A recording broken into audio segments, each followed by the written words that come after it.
Q104.3, New York's Pure Rock. Walk This Way, Aerosmith. It is Razz. Adam Sandler is here in the studio. Of course, a new movie coming out this weekend, Happy Gilmore. I'm glad you're here. Hey, thanks for having me. You looked really good the other night on the ESPYs with Daisy Fuentes, man. She looked better, I think. No, but you looked real comfortable with her, though. I was like, ooh, Adam, man, he fits in there nice. You think she looks so? great. Yeah, she's a nice girl. Is she wearing that? Is she like braless under that thing? I didn't look. Some people were telling me that later that they thought Daisy wasn't wearing a bra, but I didn't look. I kept eye contact. You did. Showed respect. She taller than you? I think she definitely was that night. That was she. So was Lindros. Everybody who was on stage was about 4 feet taller than me. How about the one girl that came up for the basketball awards? Robin Roberts is a tall woman. She was tall, and this other girl from, I forget where she was from, but she came up there. I was like, man, it's Dick Butkus, man. She looked big, I'll tell you. She is a tall lady. So let's talk about the new movie. Yes. It is a hilarious movie. Hey, thank you. Now, did you work on your golf for this? I didn't, you know. The guy doesn't have, Happy Gilmore doesn't have the orthodox swing, so I didn't have to work too hard on it. Okay, I did Happy Gilmore runs up to the ball and whacks it. I love it. Thank you. And the movers, of course, are moving you to a new neighborhood. Your grandmother's going to lose the house in the movie. She's got tax problems and all this other stuff. And you turn to golf to actually win the house back. That's right. Carl Weathers is in the movie. He plays your coach. He's funny as hell. That's great. Where he loses the hand to the alligator. He's got this wooden hand from now on. That was pretty good. But there's one point in the movie where they say, find your happy place. Yes. And then they have that little sequence going on. What is the deal with the midget and the toy horse? Well, people can't figure that out. Happy has to find his look back into his head and see what makes him happy. And for some reason, a midget, that little guy on a little horsey makes him happy. I think he's riding a little tricycle, isn't he? Well, no, wait, that's the second one. Yeah, when he thinks back and like his happy place isn't coming to him, place, and then the bad place is when the guy's on the tricycle and he's sort of Happy Gilmore has some problems going on in his head, I guess. Now, is this a character that you designed yourself? Yeah, me and my buddy Tim Hurley, he wrote it. But I don't have any fascination with anyone who's shorter than me. No, or riding toy horses or midgets or anything like that? I'm fine. I'm fine with any height on a person. The funniest scene has got to be when Bob Barker kicks Happy Gilmore's ass. That is the funniest thing. That's cool. Yeah, he did beat the hell out of me in real life, too. After we were done shooting, Bob Barker punched me in the face. Now, did you guys actually really play any golf? Yeah, we played a lot. In between scenes, we would chip and bang the ball around putt. For little bets, like if I put this putt in, Carl Weathers won't hit me that day. That kind of thing. But that was now it's the Celebrity Pro-Am is what you eventually go on. Right. And now actually, where did they actually film that scene? That's in Vancouver. No, that was actually during a actual golf tournament. No, they were creating golf tournaments throughout the whole thing. We were going to different golf courses, and they would dress it up like it was a big tournament. And that scene is Bob Barker shows up and Happy is his partner, and Bob's telling him the year before he won the tournament with Nick Faldo, and he wants to do it again. And Happy Gilmore's trying his best, and then Bob is getting madder and madder that Happy's not playing well, and Bob gets on Happy's nerves, and then Happy hits him. And Bob retaliates. And whips his ass right there on the tee. All right, it's Q104.3, New York's Pure Rock. Adam Sandler is here. Right now, we're going to take caller number 10 at 212-869-1043. Adam's going to do Late Night with Conan O'Brien. That is actually tomorrow night. And caller 10 now, we'll get passes for that from New York's Pure Rock. It'll be nice to see that guy or girl there. Awesome. Tell me about the new album. I love your old album. Thank you. They're all going to laugh at you. Right. I had a lot of great times with that thing. And in fact, I still sing the one song. The one about pretending to pizza delivery boy and that. At a medium pace. At a medium. That is a great song. I'm sure you don't play it much. When I was working at WAAF, which you used to listen to as a kid up in New Hampshire, we actually edited that song down. Really? With the beeps. Yeah. People would be like, I wonder what's behind those beeps. And tell you about the album, and people thought that was great. The new album's got some songs to be beeped also. I got something right here queued up. Since this doesn't have to be beepable. This is just a nice. We'll set this up for us. Crazy Love. It's a duet between two people who have some mental problems. All right, let's check it out. Q104.3, New York's Pure Rock.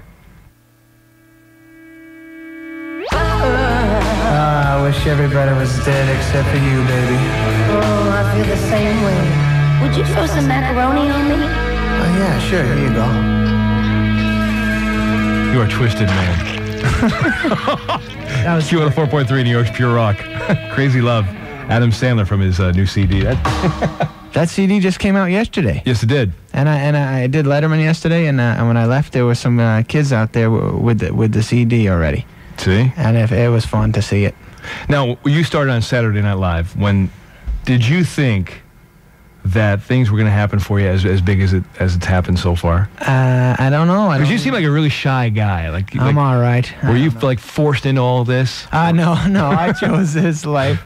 I don't know. I didn't think about it. I was just whenever I'm working, I just try to do commit to that job as hard as I can commit. What kind of comedy training do you have? I did stand-up. I started as a stand-up, and I used to work in the Village, when I went to NYU. And, when I was 18 to 22, I used to work down, worked at the comic strip. Right. Worked down in the Village, did Pips in Brooklyn. Used to do Catch a Rising Star, that kind of stuff. And then mostly a stand-up background. Now, some of your songs that you do, did that start out as like an improvisational thing? Because when you listen to the Hanukkah song, it seems like it was like you just did it off the top of your head. I mean, you have that style. Yeah, most of the stuff starts off with little silly rhymes, and then I'd sit down with a buddy or a couple of guys from Saturday Night Live, the writers, and we used to sit down and write them all out. But they usually start with a little catchy little thing. Now, I could imagine what it was like at the Sandler house when you were a kid. Yeah. Stuff like that had to be going on all the time. Yeah, until my dad would get mad and hit somebody. Then I would stop. Do you have a lot of brothers and sisters? I got a brother and two sisters. All right, so it was always like a performance going on at the dinner table? Not for them. I would do it, and they would laugh a little bit, and most of the time they would ignore what was going on. I was blabbing a lot of the time, so I think being my brother or sister was probably not good. Yeah. So who's the first one that said to you, man, you ought to market this stuff and just go on and make brother. Money? Yeah? My brother's the one who told me I should get into stand-up and do stuff. And has he been the butt of any of your jokes over the years? Yes, or is there any character that you play that might be? Thanksgiving song, I tell everybody that my brother likes to masturbate with baby oil. That's my brother. Mm-hmm. So, and he doesn't. I've never seen him do it, but I just figured I'd tell everybody that. And he's got to deal with that every day of his life. Now, what kind of job does he have? I can see him like a blue-collar guy or like a white-collar guy in like a big office, He's a lawyer. Oh, God. So he wants gets to no kick the respect. crap out of you. No respect in the courtroom. Everyone's like, that's the guy who does his little with baby oil. Oh, man, he must hate you right now. That's all right. He'll get you back, though. Someday. Someday you'll need his help. He'll be calling him going, dude, man, oh, man, I need your help, guy. I need a bondsman. And he's going to be like, remember the baby oil. Now, Chris Farley and David Spade are doing pretty well in their movie career. Yes, they are. Yeah. Now, you guys still work together in any fashion? Spade's on my record. Right. He's on the record, and hopefully we're all going to do some movies together soon. We were sitting here talking before, and somebody was saying, boy, man, Chris Farley's got to calm down. He's going to have a heart attack. He's not going. He's going to be okay. He's a tough guy. He's in good shape. Some people compare him to Belushi, though, and I don't think that's fair at all. Oh, no. But he's I don't know. They're both funny guys. But Farley is he's fine. He's a rock. He's a great athlete, the guy. And, he's heavier than maybe he should be. But he works on dropping that weight. I see him eating potatoes with no butter on it. I see an angry face while he's doing it, but... Of course. It's Q104.3 New York's Pure Rock, and Adam Sandler is here. Happy Gilmore comes out this weekend, and it's pretty interesting. And I like the one point where, again, go back to the Barker scene, where just before he smacks you around a little bit, he goes, I think you had enough, bitch. Yeah, he calls me a bitch. That's something we just did on the set. I called him a bitch first. I go, the price is wrong, bitch, but before I did it, I asked him. I said, is that all right? What, you really asked his permission to do that? I felt I got to show respect to my elders. Oh, a little older than man. me. So I said, can I say that? And he goes, oh, sure. By all means. Yeah, and then he turned it around to you. No, we said, Bob, do you want to call me a bitch back? And he goes, well, yeah, sure. Yeah, then you get like a little excited, and then like things got all out of hand and stuff. Yeah, we didn't use the other stuff where he was, a lot of other words coming out of his mouth. MF and and all that other stuff. Yeah. That would be hilarious. Nah, he's a gentleman. Q104.3, New York's Pure Rock. Adam Sandler here, and I'm going to play actually another song here, and then we'll go back to your new album. Hey, what the hell happened to me? That sounds cool, man. All right. What tune are you going to play? I'm interested. 7 Mary 3. Oh, my dear Cumbersome. God, yes. Bring it on. Q104.3. New York's Pure Rock, Q104.3. There's Bush, Little Things. It's Razz. Adam Sandler here. The new movie coming out this weekend, Happy Gilmore. Yes, sir. And now, how long does it take to do a movie like this? Because you just came off of Billy Madison last summer. Yeah. And then this one starts right up after that? Yeah, we shot it for like 2.5 months, and it takes, me and Hurley had to write it. Right. So that took some time. The whole process is about a year. Wow. Yeah, a lot of time out of your life. So you constantly writing stuff? Because, it seems like the characters in some way are strangely related. They all know each other. That's right. They all went to the same school, right? Yeah. One character has beat up the other one. That's right. Now, I don't know. It's a long process, but it's worth it. Mm-hmm. Right? Now, this movie you're with yourself and Christopher McDonald, Carl Weathers, Francis Bay, Julie Bowen. Yeah. And you've written this with... Now, Tim Hurley, and you go way back, you guys. We went to NYU together. Yeah. We were roommates when we were freshmen and stayed roommates the whole time. And are you still living with him now? Something you want to share with us? Yeah, me, him, and his wife. Oh. We just lay there in bed at night, and his wife's always like, Adam, I think you should get up. I'm like, I can't. We're partners. That is so sick. Now, how do you feel like, now when you sit back and you listen to these critics bashing something like Saturday Night Live, not yourself, I mean, and because you know what it takes to do that kind of a show, especially week in, week out for years on end. Yeah. When you see new casts come in, you rooting for these guys and you want them to do well, and you sit back and like you see these articles and like TV Guide, Saturday Night Live dies again. Oh yeah, that's pathetic. I saw the show the other night for the first time. Actually, they're saying it's the rebirth of Saturday. Yeah, they're saying good things, and it was good. I saw it the other night. The new guys were funny, and the new women were funny, and I liked and my friends who I worked with are all funny. And I don't know. Nobody at the show really sits and thinks about what. You know if you're being funny or not, and no one has to point it out to you. I didn't read the paper and go, this guy said I do this too much. He's right. I'm going to start doing this more. Nobody really cares. You don't like seeing it because it persuades people's decisions on if it's good or bad. Sometimes they read something and say, oh, I guess I shouldn't like this show. But as a performer, you can't listen to them too much. So you're not going to sit around the green room going, "Oh, did you see what this guy wrote about us?" Or no, I guess in the beginning, I would read it and take it personal. Now I just don't read it. It doesn't bother me if I don't read it. It's Q104.3, New York's Pure Rock, and let's do Dan and Janet here with the Q104.3 Shadow Traffic Update. What's happening? Well, the accident is cleared on the northbound Sawmill toward the Cross County Parkway, but things are really still jamming from the Henry Hudson line at Broadway right through the Sawmill at the Westchester County side. So I think the Thruway is a much better choice for you, the Deegan Thruway kind of thing. Southbound Clearview can't get to the eastbound side of the LIE. That ramp shut down.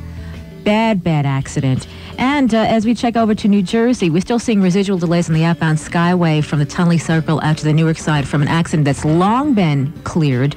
And the tunnels have about a 15 to 20-minute wait going into New Jersey. The Lincoln is up to a half an hour. I guess a lot of lovebirds going into Manhattan. George Washington Bridge looking fine in and out of the city. And alternate side back in effect tomorrow. New York's Pure Rock, Q104.3. It's Soundgarden, The Day I Tried to Live. It's Razz and Adam Sandler here. His new movie comes out this weekend. Man. Oh, man, Chris Cornell, man, with the voice. He can hit the high ones, eh?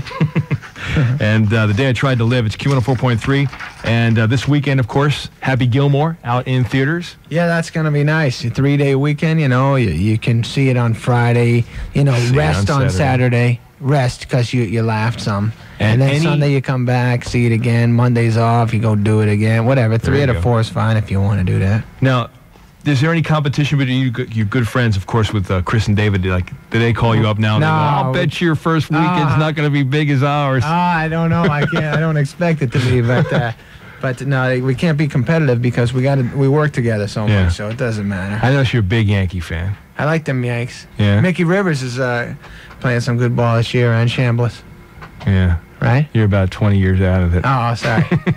I was going to ask you like an intelligent Yankee question. I mean, they've dismantled the entire team. Yeah.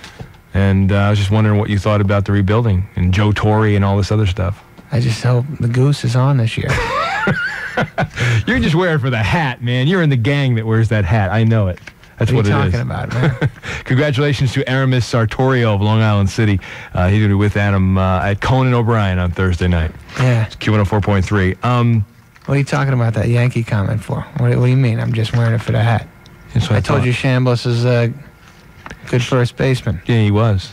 What do you mean was? That was 1976. I think you're a little out of it, pal. Let's move on. All right, let's just forget about this. This has been the worst experience of my life with this guy.